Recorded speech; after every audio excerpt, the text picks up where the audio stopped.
ED నోటీసులు కవితకు.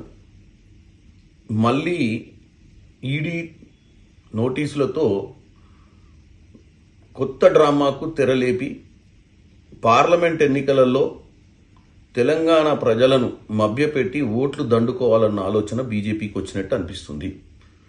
గతంలో కూడా పదే పదే ఈడీ నోటీసులు ఇచ్చి అక్కడ Manish Sisodia deputy chief minister Aam Aadmi Party ఢిల్లీలో అరెస్ట్ చేశారు. కానీ అసలు కీలకమైనటువంటి సౌత్ గేట్ స్కామ్లో ఉన్నటువంటి కవిత గారిని అరెస్ట్ చేయకుండా, కేసుని నిర్వీర్యం చేయడమే కాకుండా ఇక్కడ తెలంగాణ ప్రజలలో కానీ బీజేపీ నాయకులలో కానీ విమర్శలకు దారితీసినాయి.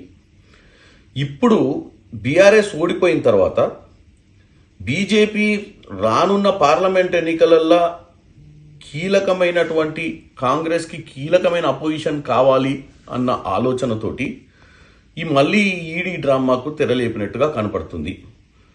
తెలంగాణ ప్రజలు ముఖ్యంగా బీజేపీ బీఆర్ఎస్ ఉన్నటువంటి సంబంధాలు, గతంలో వీళ్ళు 9.5 ఏళ్ల పాలన ఎన్ని స్కాములు జరిగినా వీళ్ళపై చర్యలు తీసుకోకపోవడం, ఈ లిక్కర్ స్కామ్లో కూడా పట్టించుకోకపోవడాన్ని ఆల్రెడీ గమనించారు. ఇప్పుడు మీరు ఏం చేసినా, ఈ ఎన్నికల ముందు ఎన్ని జిమ్మిక్కులు ఎన్ని డ్రామాలు చేసినా తెలంగాణ ప్రజలు నమ్మే విధంగా ఉండదు, నమ్మరు కూడా.